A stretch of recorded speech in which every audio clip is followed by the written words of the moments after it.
students, today we are going to discuss the topic that is your pollen pistil interaction, which is present in your chapter, that is your sexual reproduction in flowering plants.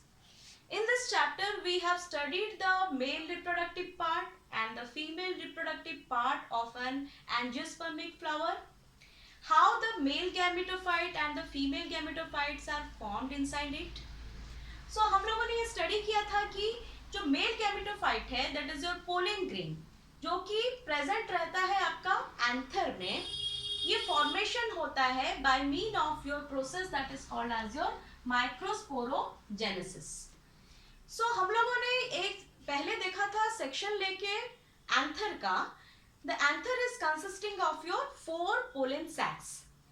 If you see, if you can remember, the pollen sac is consisting of your different layer, and inside the pollen sac it is consisting of your precursor cells that is called as your microspore mother cells. Microspore mother cells को short form में MMC भी बोला जाता है. ये microspore mother cells they will go for your what? Meiotic division as well as your mitotic division to produce your mature pollen grain by mean of your process that is called as your microsporogenesis. So ये microspore mother cell जो pollen sac के अंदर present होते हैं, ये पहले first meiotic division करते हैं and it will be forming your microspore tetrads. Microspore tetrads में देखोगे यहाँ पे 4 microspore हैं, इसीलिए इसको tetrads बोला जा रहा है. Each of the microspore is having the ability to develop into your mature pollen grain. So they further go for your repetitive mitotic and meiotic division to form your mature pollen grain. So this is the structure of your mature pollen grain. You previously might have studied about the structure of your mature pollen grain. Mature pollen grain का अगर structure देखोगे, it is consisting of your outer toughest layer that is called as your exine. Just inner to that it is having your another layer that is called as intine. Exine एक toughest material से formation हुआ है that is your sporopollenin. Intine जो है इसका composition है, ये formation हुआ है by mean of your cellulose and pectin. Inside this it is having your cytoplasm which is divided into 2 cells, that is your vegetative cell, another is your generative cell. On the surface of the exine, जहाँ पे exine present नहीं है, एक छोटा सा पोर वहाँ पे present है, that is called as your germ pore, जिसमें से आगे जाके आपका pollen tube formation होता है. So this is the structure of your mature pollen grain, which is consisting of your 2 cells. So this is called as your 2-cell stage of a pollen grain. 60% of the plants में क्या होता है, जितने भी pollen grain आपके mature हो जाते हैं, जब शेड होने का टाइम होता है या फिर डेहिसेंस होने का टाइम होता है, जनरली वो डेहिसेंस होते हैं 2-cell स्टेज में. इस 60% के केस में, प्लांट्स के केस में होता है. मगर कुछ ऐसे प्लांट्स हैं जिसमें 40% प्लांट्स आते हैं, इनके केस में क्या होता है, same pollen grain will be formed by the mean of your microsporogenesis process. मगर एक फर्दर स्टेप भी होता है. यहाँ पे क्या होता है, 2 सेल तो होते हैं, वेजिटेटिव सेल्स भी होते हैं, vegetative cell and your generative cell भी प्रेजेंट होते हैं. मगर जो जनरेटिव सेल है ये क्या होता है, ये फर्दर एक माइटोटिक डिवीजन करता है और 2 सेल्स में कन्वर्ट हो जाता है. सो ये जनरेटिव सेल जो है it will be forming your 2 cells. तो यहाँ पे कितने सेल्स हुए, 1 2 3. So ये this is your 3-cell stage of a pollen grain which will be found in case of your 40% plant. So ये 2-cell stage हो या 3-cell stage हो, जो भी pollen grain formation होते हैं वो जाके आपका fertilization तब करेंगे जब जाके वो स्टिग्मा के ऊपर लैंड करेंगे. So most of the time जितने भी plants होते हैं उनके केस में 2-cell स्टेज में ही पोलन ग्रेन लैंड करता है, किसके ऊपर, स्टिग्मा के ऊपर. अब तो हमारा पोलन ग्रेन फॉर्मेशन हो चुका है. अब इसमें देखिए जो जनरेटिव सेल है ये है सबसे इंपॉर्टेंट सेल, जो कि आगे जाके आपका फॉर्मेशन करेगा क्या, मेल गैमेट्स. मेल गैमेट्स जो पोलन ग्रेन के अंदर प्रेजेंट रहते हैं उसको फॉर्मेशन करेगा कौन, जनरेटिव सेल. अब ये जो मैच्योर पोलन ग्रेन फॉर्मेशन हो गया है, अब ये रेडी है स्टिग्मा के ऊपर लैंड करने के लिए.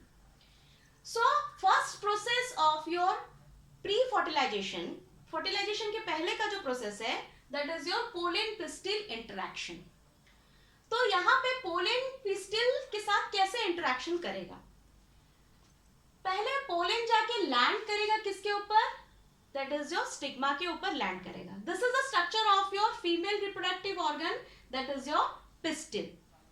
तो यहाँ पे आपका पोलन ग्रेन लैंड करेगा। पोलन ग्रेन लैंड कैसे करेगा? You know that the pollen grains are moving by mean of your pollinating agents. दो टाइप के पॉलिनेटिंग एजेंट्स होते हैं, एक होता है abiotic agents, that is your, उसके अंदर में आता है आपका एयर, वाटर, और एक होता है आपका बायोटिक एजेंट्स जिसके अंदर में आते हैं इंसेक्ट्स, बर्ड्स, आपके bat, they all are coming under your biotic agents. इनके द्वारा आपका पोलन ग्रेन कैरी होके जाके लैंड करेगा किसके ऊपर? स्टिग्मा के ऊपर। अब ये स्टिग्मा के ऊपर लैंड कर चुका है। अब ये जो स्टिग्मा है इस पोलन ग्रेन को रिकॉग्नाइज करेगा। The first process in your pollen pistil reaction is your recognition of your pollen grain by mean of your stigma. बहुत सारे पोलन ग्रेन रहते हैं, बहुत सारे डिफरेंट स्पीसीज के, बहुत सारे डिफरेंट स्पीसीज के स्टिग्मा के ऊपर भी लैंड कर सकते हैं। सपोज ये मेज प्लांट का आपका पोलन ग्रेन जाके पपाया प्लांट के स्टिग्मा के ऊपर लैंड किया है, तो ये दोनों तो अलग स्पीसीज हैं। क्या उन लोगों के बीच में इंटरेक्शन होगा? क्या उन लोगों के बीच में फर्टिलाइजेशन होगा? नो। फर्टिलाइजेशन तब होगा जब सेम स्पीसीज का पोलन ग्रेन सेम स्पीसीज के स्टिग्मा के ऊपर जाके लैंड करेगा, तभी जाके जो ये स्टिग्मा है रिसेप्टिव हो पाएगा, इसको रिकॉग्नाइज कर पाएगा, जो आगे का फर्टिलाइजेशन का जो भी पार्ट है वो आगे बढ़ पाएगा। So first is your recognition of the pollen grain by the stigma. तो यहाँ पे जो है, जो कंपैटिबल पोलन ग्रेन होता है, पपाया प्लांट का जो पोलन ग्रेन है, अगर यहाँ पे जाके लैंड कर रहा है तभी जाके इसका जो स्टिग्मा है ये रिसेप्टिव होगा, उसको आगे जो प्रोसेस है फर्टिलाइजेशन का उसका चांसेस देगा। और दूसरे सपोज दूसरे प्लांट्स के जो पोलन ग्रेन यहाँ पे जो है, यहाँ पे सपोज मेज प्लांट का पोलन ग्रेन आया है, लैंड हुआ है, यहाँ पे मैंगो प्लांट का पोलन ग्रेन लैंड हुआ है, तो यहाँ पे जो ये तो लैंड हो चुके हैं, मगर यहाँ पे जो स्टिग्मा है उनको इंटरेक्शन करने का मौका नहीं देगा। तो यहाँ पे आपका क्या होगा?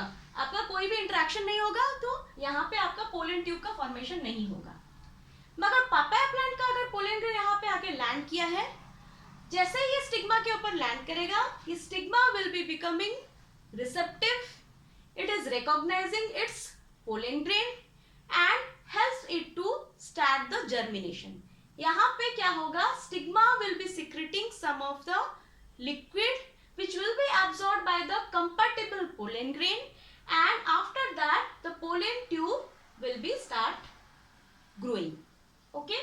तो यहाँ पे देख रहे हैं जो compatible pollen grain है वो आपका recognize हो गया है। अब यहाँ से pollen tube formation होना start हो गया है। ये धीरे धीरे आपके स्टाइल के थ्रू एंटर होते होते जा रहा है। ठीक है? तो यहाँ पे आप देख रहे हो, यहाँ पे दो सेल है, that is your vegetative cell, यहाँ पे है आपका जेनरेटिव सेल। सो अगर हम 2 सेल स्टेज के पोलन ग्रेन को देखेंगे तो यहाँ पे क्या होगा? ये वेजिटेटिव सेल भी आपका पोलन ट्यूब के थ्रू ग्रो होते अंदर की तरफ जा रहा है। ये जो जनरेटिव सेल यहाँ पे क्या करेगा? डिवीजन करेगा। It will go for your division and it will be forming your 2 male gametes. ये फॉर्मेशन करेगा आपका 2 मेल गैमेट्स। यहाँ पे 2 मेल गैमेट्स को वो फॉर्मेशन करेगा।